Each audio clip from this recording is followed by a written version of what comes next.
Vamos lá, galera, vamos começar a nossa aula agora de Direito Penal, focada e direcionada para a OAB. Meu nome é Leonardo Barreto, sou professor de Direito Penal, Processo Penal e Leis Especiais do curso Mestre dos Concursos. Pois bem, minha gente, acabou o seu sofrimento. A OAB agora chega, através do Mestre dos Concursos, até a sua casa, ou seja, de maneira acessível, fácil e com os melhores professores do mercado ministrando as matérias para você. Nós iremos oferecer a vocês aí turmas intensivas, turmas extensivas, simulados, exercícios e muito mais possibilidades de estudo. Pois bem, você vai ter acesso à aula com professores que possuem mestrados, outros que possuem doutorados, enfim, uma excelente equipe e um preço bem acessível para a gente caminhar juntos aí e acabar com esse nosso sofrimento de OAB. Galera, preste bem atenção. Por que eu estou falando isso? Porque eu sou o coordenador do curso e antes de entrar na nossa matéria, a gente tem que acertar alguns ponteiros. Quais são os ponteiros? Vamos acertar alguns aspectos. Quais são esses aspectos? Minha gente, para com esse sofrimento de OAB. Não dá para a gente ficar sofrendo com a OAB. A gente tem que sofrer com concurso público. Concurso público é o ato em que a gente concorre e aí a gente concorre também pelas vagas com os candidatos. A OAB, Barreto, mas a OAB é um concurso público. Sim, a OAB virou, na verdade, um concurso público. Mas tem um grande lance. A OAB você não concorre com ninguém. Então você não pode chamar de concurso, porque você não concorre. A OAB, se você atingir o mínimo necessário, você está dentro, ou seja, você não concorre com ninguém. A prova é que é marcada de hora com todo mundo junto, mas você não está concorrendo. Por isso não podemos chamar de concurso. A razão é bem clara. E outra coisa, é simples, você tem que acertar o mínimo, passou, está dentro. Então qual é o grande lance? O grande lance é que a OAB incluiu aí várias matérias no seu vamos chamar de concurso entre aspas, lhe causando estresse, porque você acabou tendo que conhecer um pouquinho de cada matéria. Pois bem, gente, facilita. Deontologia é uma matéria fácil, uma matéria de ética que cai na OAB. Então você lê um pouquinho.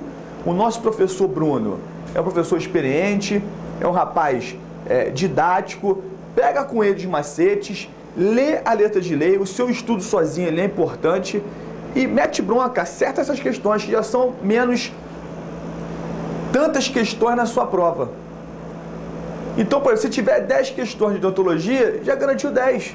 Ou seja, daí você vai partindo para outras matérias que são mais fáceis, que você tem mais aptidão. Então, peraí, Barreto, eu tenho mais aptidão com trabalho e direito do trabalho. É uma matéria fácil. Então você garante trabalho, deontologia, tu já matou quase 20 questões, 25, 30 da prova. E aí depois você vai trabalhando a coerência dos outros. Gente, preste atenção, OAB não é concurso. Aí as pessoas, mas aí virou concurso, Barreto. Eu sei, mas preste atenção, tem roteiro para passar na OAB. Existe um roteiro. Tá? Existe um roteiro. Qual é o roteiro? É esse que eu estou falando.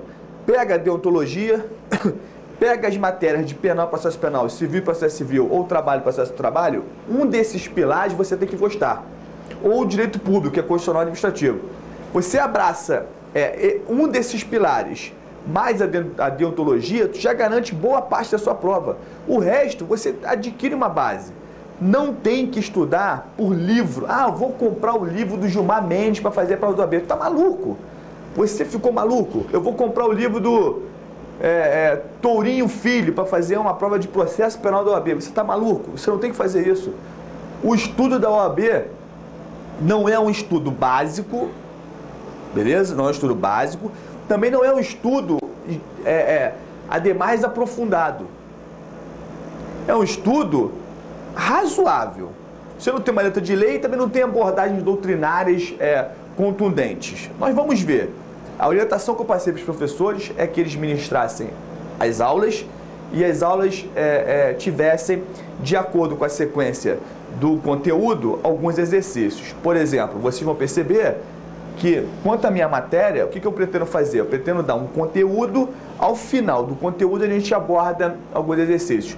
Se você for perceber, eu vou abordar princípios do direito penal. Eu não vou botar exercício de cada princípio agora, eu vou abordar o conteúdo e depois a gente trabalha princípio. Alguns professores preferem dar o assunto e abordar o exercício logo após. Então a gente vai traduzir e trabalhar esse conceito com você para que você fique ciente de como a coisa ela é trazida. Então não adianta estudar muito, tem que estudar o médio de tudo. Então quanto menos de leitura doutrinária, melhor. Você tem que ter leituras simplificadas. Então eu oriento você a adquirir livros de resumos jurídicos. A Saraiva tem coleção, a RT tem coleção, enfim, coleções de OAB preparatória para concurso jurídico, resumos, porque aquilo já te dá um embasamentozinho, é para isso que você precisa. Tá? Até porque você não vai estudar, eu vou estudar as 13 matérias, você não vai estudar, a não ser que você já esteja estudando para concurso. Aí é uma mão na roda. Quem já está estudando para concurso é uma mão na roda, não vai ter dificuldade com a OAB. Você que está querendo passar para a OAB já vai emendar o estudo preparatório para a OAB no preparatório para o concurso público. Porque você que já tem esse estudo, você que é novo, você que tem 22 anos, 23 anos, 21 anos, já é um upgrade, galera. Aproveita esse momento de estudar para a OAB e dá um up na tua vida. Ou seja, já continua estudando para concurso, mete bronca que você vai ter o sucesso tranquilamente. Então vamos lá. Vamos entrar na abordagem do direito penal. Como é que funciona o direito penal para a OAB? Não tem posicionamentos mirabolantes. O nosso curso, na verdade, a gente vai trazer para você uma base, porque se eu for dar aqui 60 horas de direito penal e cada professor for ministrar 30, 40 horas das suas matérias, você não terá, na verdade, tempo nem saco para poder ouvir todo mundo e fazer a prova do OAB. Seria maneiro se você fizesse isso, mas aí viraria um estudo de concurso. Se amanhã ou depois você quiser estudar para concurso, nós temos aí várias turmas dentro da sua possibilidade de aceitação. Caso contrário, nós temos que estudar para a OAB, que é o que nos interessa. Então, a OAB, nós vamos trabalhar pontos cirúrgicos. Eu não vou... Leonardo, você vai falar sobre o direito penal inteiro? Não, não precisa. É ponto recortado, é ponto talhado, é ponto cirúrgico. É o que mais ou menos a gente entende que a banca vem cobrando. Mas como você vai saber isso? Eu vou trabalhar com vocês as questões de prova no meu curso, aí a minha metodologia, que foram abordados na OAB após o exame unificado trazido aí pela FGV. Tá? Então a gente vai trabalhar alguns pontos importantes que podem causar problema para você. Primeiramente, minha gente, alguns aqui gostam de direito penal, outros talvez não. Outros podem vir a gostar. Enfim, o que é importante? O importante é você entender um assunto chato. Principais princípios do direito penal. Principais por quê? Porque eu não vou trabalhar todos. A gente não vai trabalhar todos os princípios, mas a gente vai trabalhar alguns. Se eu não me engano, eu tenho 13 aqui mais ou menos. Esses princípios, galera, não são perguntados diretamente na sua prova. Ou seja, eles não vão vir falando o que é o princípio da dignidade da pessoa humana. Só que, por exemplo, a banca FGV, historicamente, traz para você um conceito doutrinário. É uma banca doutrinária, é uma banca filosófica, é uma banca que, para você, por exemplo, ministrar aula na FGV, é um problema, é um processo seletivo muito grande. Os profissionais da FGV são excelentes profissionais, são profissionais gabaritados, são profissionais com muito estudo jurídico sobre o assunto, ou até filosófico. Enfim, em falar em filosofia, eu venho lhe dizer que o passarinho está me buzinando que o próximo concurso da OAB se prepara. Deve vir com a matéria filosofia. Filosofia do direito. Provavelmente sim. Tá? Tomar cuidado, porque essa já vem caindo nas provas da magistratura e eu tenho informações da própria OAB que eles querem solicitar a entrada dessa matéria de filosofia e sociologia do direito. Ou seja, aí você vai falar, Leonardo, mais 2 matérias para estudar? E o bizu é muito forte. A informação é bem forte com a banca e bem forte com as pessoas que estão ligadas a esse tipo de concurso. Cuidado com essa abordagem, beleza? Não é para você estudar agora, mas provavelmente ela pode vir a ser cobrada. E se o nosso curso estiver em andamento, você tiver comprado o pacote e não tiver entrado essa matéria, pode ficar tranquilo que a gente vai atualizar o nosso corpo docente e o nosso conteúdo em razão das matérias. Provavelmente a gente vai incluir essa matéria no pacote se, porventura, a banca corroborar a sua existência. Beleza? Então, preste bem atenção. Gente, os princípios do direito penal são importantíssimos para você acertar questão de prova. O direito penal, ele traz para você o seguinte: a parte geral é uma parte doutrinária. A parte especial é uma parte mais direta, mais específica, como o próprio nome diz, mais reta, mais objetiva. Barreto, mas existem muitos conceitos na parte especial que são conceitos problemáticos, oriundos de interpretação. Não, para com isso, Nós vamos trabalhar a parte geral de uma maneira mais doutrinária. Eu não vou trazer slides com conceitos doutrinários, vou ficar lendo para você o que está escrito. Eu não vou fazer isso, porque o professor dá aula. Se é para ler o conteúdo, você lê em casa. Então eu vou trabalhar a aula com os tópicos e a gente vai construir juntos esse raciocínio. Agora, quando eu for trabalhar a parte especial, é interessante que a gente trabalhe a parte especial com a letra de lei. Por que, Barreto? Porque todo crime possui verbo. Todo crime possui verbo, ou seja, homicídio, qual é o verbo? Matar. Roubo, qual é o verbo? Subtrair. Furto, qual é o verbo? Não é furtar, é subtrair. E aí eu te pergunto, vai com essa questãozinha para casa. Léo, qual é a diferença de roubo e extorsão? Aí você fala, isso é moleza. É moleza? É moleza? Então peraí, é moleza sim ou não? Qual é a diferença de roubo e extorsão? Aí você fala, roubo? Roubo é com violência ou grave ameaça. Mas extorsão também é. Roubo é crime contra o patrimônio. Mas extorsão também é. Roubo você emprega a violência contundente. A extorsão também. Peraí, mas o roubo e a extorsão então é muito parecido. Mas é a mesma coisa? Não, você sabe que não é. Roubo é um artigo 57, extorsão é um artigo 58. São conceitos diferentes. Se são diferentes, o conteúdo não pode ser igual. Então, qual é a diferença do roubo e da extorsão? Aí você fala, Barreto, a diferença do roubo e da extorsão está no verbo. Peraí, não estou entendendo. O verbo do crime de roubo é subtrair. O verbo do crime de extorsão é constranger. Não é extorquir. Tá entendendo? Então, eu quero que você tenha esse aspecto. Só que, mas peraí, mas o que tem a ver? Tem a ver o seguinte: para haver o roubo, eu tenho que subtrair. Então, peraí, eu tomo de você o seu objeto, me dá a sua carteira, senão eu te mato. Qual foi o verbo utilizado? Subtrair, porque eu retirei da sua posse um objeto na hora. Porque a subtração dá a entender que é na hora. E o crime de extorsão, qual é o verbo? É constranger. Então peraí, quem constrange alguém a fazer alguma coisa. Então é um a fazer. A fazer o quê? Esse a fazer constitui um elemento futuro. E a subtração constitui um elemento atual.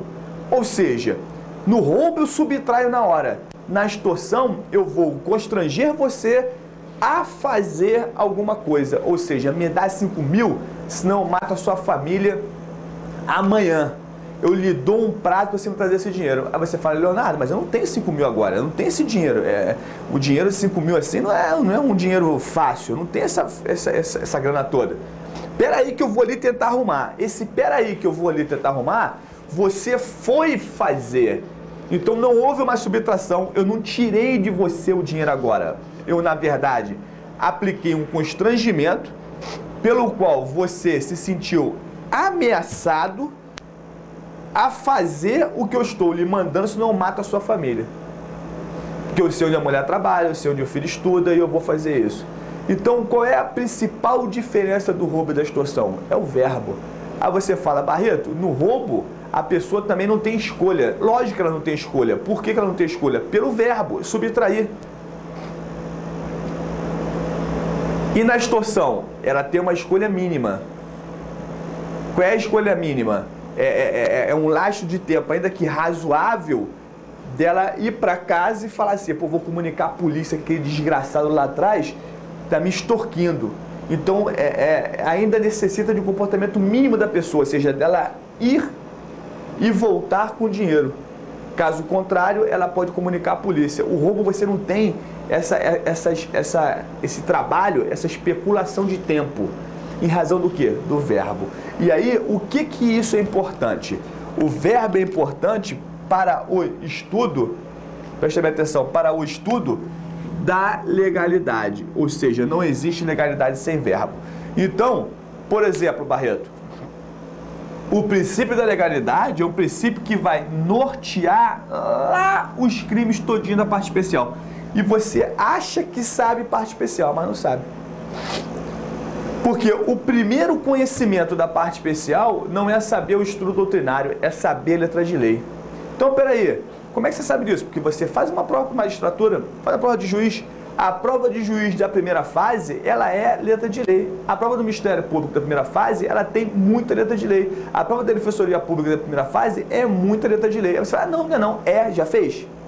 Já fez? Então faz. Busca. Baixa a prova. Meu amigo, ninguém aqui está de brincadeira. Aqui a galera é profissional de concurso. Então, uma das coisas que o profissional de concurso tem que fazer é ele, o quê?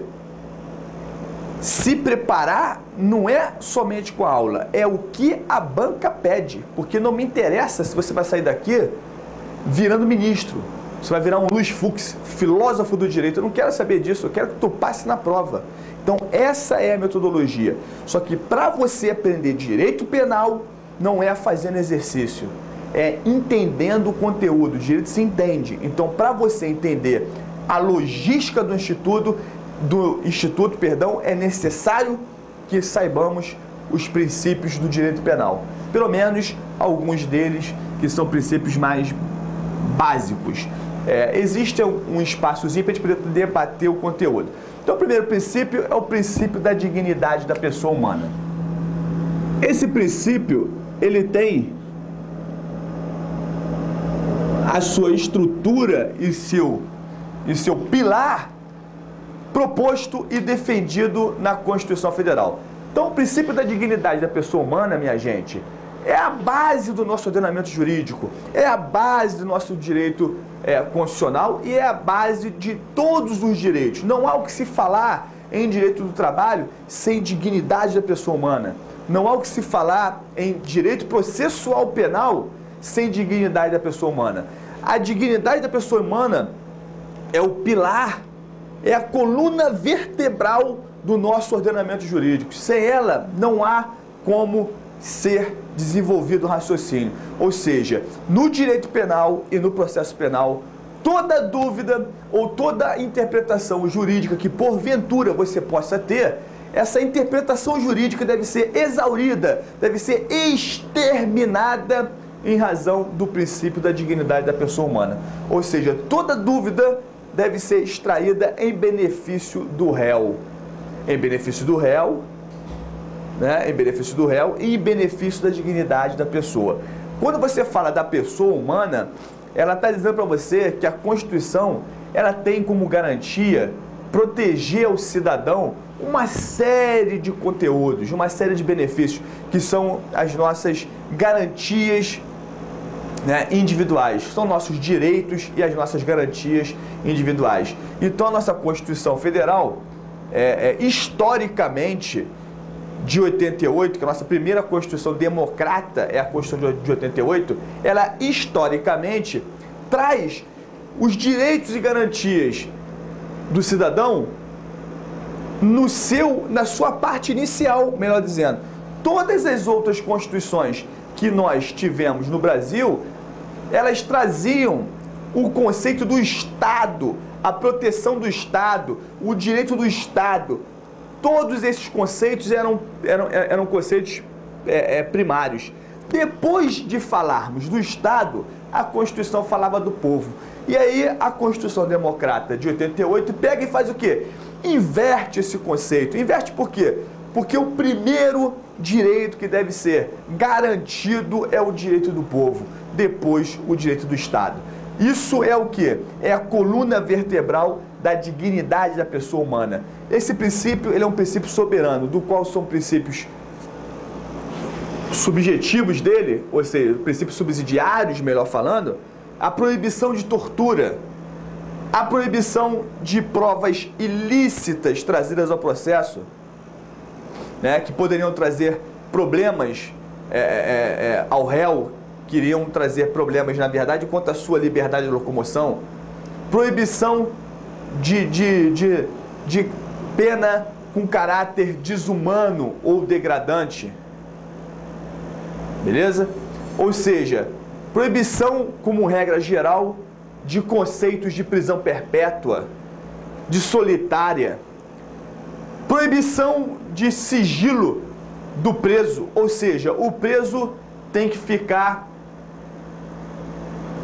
em um local do qual ele fique incomunicável. Se cai isso na sua prova, você fala assim, eu não me lembro de onde está escrito isso no Código Processual Penal. Não precisa, não precisa. Você irá resolver isso pelo conceito da dignidade da pessoa humana. Aí você fala, mas eu não estou entendendo. Meu filho, a Constituição, ela está protegendo você. Ela está protegendo o réu na maioria das vezes. Por quê? Porque existe uma disparidade, uma desigualdade entre o poder estatal e o réu, que é uma única pessoa. Então, não só o réu, como todos, melhor, como todas as pessoas terão as suas garantias protegidas. Por exemplo, é inviolável o nosso domicílio, é inviolável a nossa privacidade. Isso diz respeito também à dignidade da pessoa humana, que você vai observar com os tratados de direitos humanos internacionais. Você tem hoje aí o Pacto de São José de la Costa Rica, você tem a Convenção de Viena, você tem vários outros tratados que dizem respeito a direitos humanos ou a alguma norma de proteção em razão do nosso ordenamento jurídico, por exemplo, o Tribunal Penal Internacional, como por exemplo, tratados de direitos ambientais, Tratado de Estocolmo, Rio+20, ECO 92, são tratados de direitos ambientais. E o direito ambiental, hoje em dia, ele é visto como um direito da humanidade. Então você tem que respeitar todos esses conceitos. E todos esses conceitos são oriundos da dignidade da pessoa humana. Então você tem que respeitar esse conceito. A dignidade da pessoa humana está acima de tudo, inclusive está ligada diretamente à humanidade como um todo, ou seja, à proteção dos crimes contra a humanidade.